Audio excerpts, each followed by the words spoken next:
ഒരു ആംപ്ലിഫയറിന് വേണ്ടിയിട്ട് correct speakers ഏതൊക്കെ രീതിയിൽ സെലക്ട് ചെയ്യാം, ഏത് രീതിയിൽ സെലക്ട് ചെയ്യണം എന്നുള്ളതിനെ പറ്റിയുള്ള ചെറിയൊരു വീഡിയോ ആണ്. എല്ലാവരും വീഡിയോ ലാസ്റ്റ് വരെ കാണാം. അപ്പോൾ എന്താ വെച്ചാൽ ഈ ആംപ്ലിഫയർ ഈ AVR വെച്ചിട്ടാണ് നമ്മളിവിടെ അസംബിൾ കാണിക്കുന്നത്. അപ്പോൾ ഇതിന് മുമ്പത്തെ വീഡിയോയിൽ നമ്മളൊരു സബ് ഓഫർ, അതായത് ബിഗിനേഴ്സിന് സബ് ഓഫർ കറക്റ്റായിട്ട് നല്ല ക്വാളിറ്റിയിൽ എങ്ങനെ ഉണ്ടാക്കാം എന്നുള്ള വീഡിയോ ആണ് ചെയ്തത്. അത് കാണാത്തവരുണ്ടെങ്കിൽ പോയി കണ്ടു നോക്കുക. അപ്പോൾ അതിൻ്റെ തുടർച്ചയായിട്ടുള്ള മറ്റൊരു ടിപ്പ് കൂടിയാണ് ഇന്നത്തെ ഈ ആംപ്ലിഫയറിന് സ്പീക്കേഴ്സ് സെലക്ട് ചെയ്യുന്ന വീഡിയോ. ആംപ്ലിഫയറിന് AVR എന്ന് മാത്രമല്ല, നമ്മൾ ഏതെങ്കിലും IC ആയാലും ഇപ്പോൾ ട്രാൻസിസ്റ്റേഴ്സ് ആയാലും ഇങ്ങനത്തെ ഏതെങ്കിലും തരം ആംപ്ലിഫയർ ആയാലും ഇങ്ങനെയുള്ള AVR ആയാലും അത് സെലക്ട് ചെയ്യുന്നതിൻ്റെ ഒരു എളുപ്പ രീതി, അതായത് കറക്റ്റായ രീതി മാക്സിമം കറക്റ്റാക്കാൻ പറ്റിയ രീതിയാണ് ഈ വീഡിയോയിൽ പറയുന്നത്. അപ്പോൾ ഈ AVR എന്ന് പറയുന്നത് നമ്മൾ ഹാർമാൻ കാർഡൻ്റെ ഒരു 141/230 എന്നുള്ള ആ ഒരു മോഡലിലെ AVR ആണ്. അപ്പോൾ ഇതിനകത്ത് ഇപ്പോൾ 5 ചാനലാണ് ഉണ്ടാവുക. അതിനകത്ത് നമുക്ക് ആവശ്യമുള്ള ഔട്ട്പുട്ടുകളുണ്ടാവും, ഇൻപുട്ടുകളുണ്ടാവും. നമുക്ക് സബ് ഊഫർ കൊടുക്കാനുള്ള ഒരു ലൈൻ ഔട്ട്പുട്ട്, അതായത് സിഗ്നൽ ഔട്ട്പുട്ട്. അപ്പോൾ ഇവിടെ ഉണ്ടായത് സബ് ഊഫർ പ്രീ ഔട്ട് എന്ന് പറഞ്ഞിട്ട് ഇവിടെ ഒരു പോയിന്റ് കാണാം. ഈ പോയിന്റാണ് നമ്മൾ LFE ഔട്ടിലേക്ക്, LFE ഇന്നിലേക്ക് സബ് ഊഫർ, അതായത് ആക്റ്റീവ് സബ് ഊഫറിൻ്റെ LFE ഇന്നിലേക്ക് കൊടുക്കുന്നത്. അപ്പോൾ ഇതിനകത്ത് ഇപ്പോൾ സ്പീക്കർ എടുക്കണം. അപ്പോൾ ഇതിനകത്ത് 5 ചാനൽ ഔട്ട്പുട്ട് ഉണ്ട്, സ്പീക്കർ ഔട്ട്പുട്ട്. അപ്പോൾ 5 സ്പീക്കർ ഔട്ട്പുട്ട് ഈ ആംപ്ലിഫയർ ഈ AVR കിട്ടിയാൽ നിങ്ങൾ എങ്ങനെ സെലക്ട് ചെയ്യും? അപ്പോൾ ഒരു ബിഗിനർ ആണെങ്കിൽ അതിനൊരു ബുദ്ധിമുട്ടുണ്ടാവും, ഏത് സ്പീക്കർ എടുക്കണം എന്നുള്ള സംശയം ഉണ്ടാവും. അപ്പോൾ ഇതിനെ പറ്റിയുള്ള കാര്യങ്ങളൊക്കെ സെർച്ച് ചെയ്യാൻ ഏറ്റവും എളുപ്പ വഴി എന്താണെന്ന് വെച്ചാൽ ഫസ്റ്റായി ഈ മോഡൽ നമ്പർ വെച്ച് സെർച്ച് ചെയ്യും. അപ്പോൾ അതിൻ്റെ കാര്യങ്ങൾ റിവ്യൂസും കാര്യങ്ങളും നിങ്ങൾക്ക് കിട്ടും.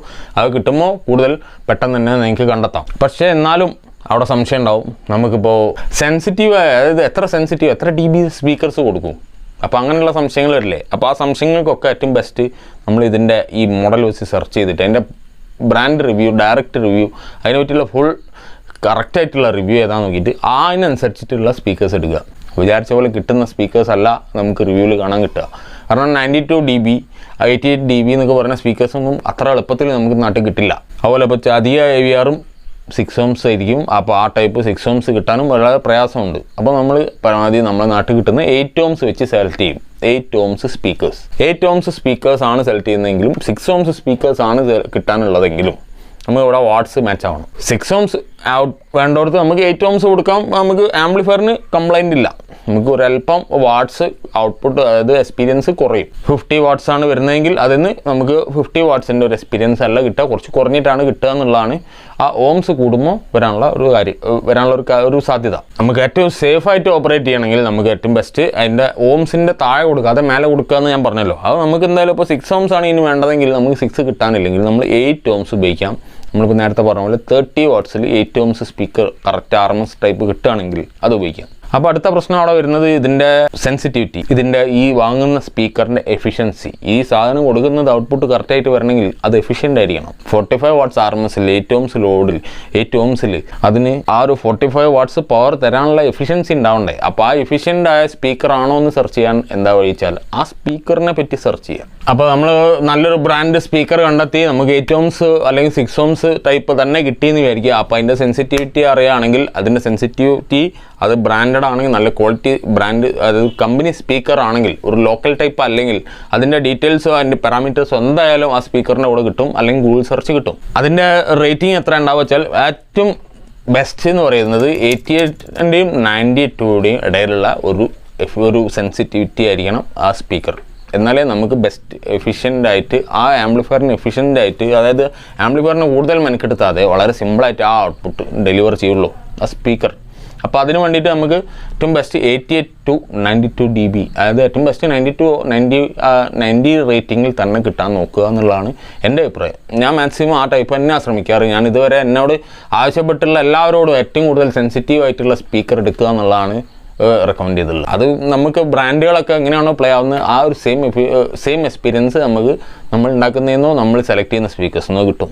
അപ്പോൾ അതുകൊണ്ടാണ് ആ എഫിഷ്യൻസി കറക്റ്റാക്കണം, അതായത് സെൻസിറ്റിവിറ്റി കറക്റ്റായിട്ട് നമ്മൾ നല്ല രീതിയിലുള്ള സെൻസിറ്റീവായ സ്പീക്കേഴ്സ് എടുക്കുക എന്ന് പറയുന്നത്. അപ്പോൾ നമ്മളിപ്പോൾ ഒരു 88ൻ്റെ താഴെയുള്ള 88ൻ്റെ ഒക്കെ അടുത്തായിട്ടുള്ള സ്പീക്കറാണ് എടുക്കുന്നതെങ്കിൽ 88 dB ടൈപ്പാണ് എടുക്കുന്നതെങ്കിൽ നമുക്കിപ്പോൾ ഒരു സ്പീക്കർ ഇപ്പോൾ ഇതിൽ 45 watts 8 ohmsലാണ് കിട്ടുന്നതെങ്കിൽ എൻ്റെ അഭിപ്രായത്തിൽ ഒരു 1000 രൂപയാണ് ഒരു വില എന്ന് വിചാരിക്കുക. ഒരു സ്പീക്കറിൻ്റെ വില ഒരു 6 inch സ്പീക്കറിന് 1000 രൂപയാണ് വില എന്ന് വിചാരിക്കുക. 1000 രൂപയുടെ ആ സ്പീക്കർ നമുക്ക് 92 dB ആകുമ്പോഴത്തേക്കും എൻ്റെ അഭിപ്രായത്തിൽ പറയുകയാണെങ്കിൽ ഒരു 1800 to 2000 സംതിങ് അതിൻ്റെ വില വരും. ആ ഒരു വ്യത്യാസം അതിൻ്റെ വിലേൻ്റെ മുകളിൽ വരും. കാരണം അതിൻ്റെ എഫിഷ്യൻസി കൂടാണ്, അതിൻ്റെ സെൻസിറ്റിവിറ്റി റേറ്റിംഗ് കൂടാണ്, അതിൻ്റെ ക്വാളിറ്റി കൂടി. അപ്പോൾ അങ്ങനെ സെലക്ട് ചെയ്യണം നമ്മൾ കറക്റ്റായ സ്പീക്കർ. നമുക്ക് വേണ്ട രീതിയിൽ എഫിഷ്യൻ്റായ സ്പീക്കർ, കറക്റ്റായ സ്പീക്കർ, ഡിഫക്റ്റ് വരാത്ത രീതിയിലുള്ള സ്പീക്കേഴ്സ് നമ്മൾ ആംപ്ലിഫയറിന് സെലക്ട് ചെയ്യുക. പ്രത്യേകിച്ച് ഇത് റൂം സൈസ്, അതായത് നമ്മളിപ്പോൾ AVR ഒരു ഹോളിലായിരിക്കും സെറ്റ് ചെയ്തിട്ടുണ്ടാവുക. അപ്പോൾ ആ റൂമിലേക്ക് ഇപ്പോൾ വലിയ ടൈപ്പ് ഹോളൊക്കെ ആണെങ്കിൽ നമ്മൾ എന്തായാലും അതിലേക്ക് നല്ല എഫിഷ്യൻ്റായ സ്പീക്കറാണ് ഏറ്റവും നല്ലത്. അതൊരു 80 താഴോട്ടൊക്കെ പോയി കഴിഞ്ഞാൽ ഒരുപാട് ലൗഡാക്കി വെച്ചിട്ട് നമ്മൾ ബുദ്ധിമുട്ടി ഉപയോഗിക്കേണ്ടി വരും. നല്ല ലൗഡ്നെസ് കൊടുക്കേണ്ടി വരും. എന്നാലേ നമുക്ക് ആ ഒരു എഫിഷ്യൻസി കിട്ടുള്ളൂ. ചില ഫ്രീക്വൻസികളോ ചില സൗണ്ടുകളോ നമുക്ക് അത്രയും ലൗഡിൽ എക്സ്പീരിയൻസ് ചെയ്യാൻ ചിലപ്പോൾ കഴിയില്ല. അതേസമയം നല്ല എഫിഷ്യൻ്റായ സ്പീക്കറാണ് കൊടുക്കുന്നതെങ്കിൽ നമുക്ക് ആംപ്ലിഫയറിൻ്റെ അത്രയും അധ്വാനിപ്പിക്കാതെ വളരെ സിമ്പിളായിട്ട് നമുക്ക് എല്ലാ ഓഡിയോ നോട്ട്സും നമുക്ക് നമ്മളെ സ്പീക്കേഴ്സിലൂടെ എക്സ്പീരിയൻസ് ചെയ്യാൻ പറ്റും. അപ്പോൾ ഇതൊരു ശരിക്കും പറഞ്ഞാൽ ഒരു ബിഗിനേഴ്സ് ടിപ്പായിട്ട് തന്നെ കൂട്ടുക. എക്സ്പേർട്ടുകൾക്കുള്ള എല്ലാ ബിഗിനേഴ്സ് ടിപ്പാണ്. അപ്പോൾ പഠിക്കുന്നവർക്ക്, ഇങ്ങനത്തെ പുതിയ ഫീൽഡിലേക്ക് വരുന്നവർക്ക് ഇങ്ങനത്തെ കാര്യങ്ങൾ കൂടുതൽ മനസ്സിലാക്കാൻ വേണ്ടിയിട്ടുള്ളതാണ് ഈ ടിപ്സ് വീഡിയോസ് ചെയ്യുന്നത്. അപ്പോൾ അങ്ങനെയുള്ള സ്പീക്കർ സെലക്ട് ചെയ്യുന്നതിനെ പറ്റി ഒരുപാട് പേര് ചോദിക്കുന്നു, ഞാൻ ഏത് സ്പീക്കർ എടുക്കണം, AVR ഉണ്ടെങ്കിൽ ഏത് സ്പീക്കർ എടുക്കണം, അതുപോലെ ആംപ്ലിഫയർ ഉണ്ട് 7294 ഉണ്ട് ഉണ്ടെങ്കിൽ, അപ്പോൾ ആ ICക്ക് ഏത് സ്പീക്കർ എടുക്കണം. ഇപ്പോൾ 7294 ആണെങ്കിൽ നിങ്ങൾ എത്ര എടുക്കണം? മാക്സിമം അതിൻ്റെ പവർ ഹാൻഡ്ലിംഗ് കപ്പാസിറ്റി എന്ന് പറയുന്നത് 100 വാട്ട്സ് ആണ് അതിൻ്റെ റേറ്റിംഗ്. അപ്പോൾ മാക്സിമം 100 വാട്ട്സ് പറയുമ്പോൾ നമ്മൾ 100 വാട്ട്സ് അല്ല സ്പീക്കർ എടുക്കേണ്ടത്. മാക്സിമം 100 വാട്ട്സ് RMS ഉള്ള സ്പീക്കറല്ല എടുക്കേണ്ടത്. മാക്സിമം 100 വാട്ട്സ് പീക്ക് കിട്ടുന്ന സ്പീക്കറാണ് എടുക്കേണ്ടത് എന്നാണ് എൻ്റെ അഭിപ്രായം. അതായത് 40 വാട്ട്സ് ഡുവൽ സപ്ലൈയിലാണ് അത് 100 വാട്ട്സ് തരുന്നതെന്ന് കൂടി മനസ്സിലാക്കുക. നമ്മൾ 27 വോൾട്ടിലല്ല 100 വാട്ട്സ് തരുന്നത്. അപ്പോൾ അത്തരത്തിലുള്ള സ്പീക്കേഴ്സാണ് 7294 സെലക്ട് ചെയ്യേണ്ടതെന്ന് മനസ്സിലാക്കുക. അതിനും ഇതേപോലെ തന്നെ എഫിഷ്യൻ്റായ സ്പീക്കർ എടുക്കുക എന്നുള്ളതാണ് എൻ്റെ അഭിപ്രായം. അപ്പോൾ ഈ വീഡിയോയിൽ നിങ്ങൾക്ക് ഇപ്പോൾ പറഞ്ഞ കാര്യങ്ങൾ യൂസ്ഫുൾ ആയി തോന്നുകയാണെങ്കിൽ തീർച്ചയായിട്ടും ഇപ്പോൾ തന്നെ ലൈക്ക് ചെയ്യുക, സബ്സ്ക്രൈബ് ചെയ്യാത്തവർ സബ്സ്ക്രൈബ് ചെയ്യുക. അടുത്ത വീഡിയോയിൽ കാണാം.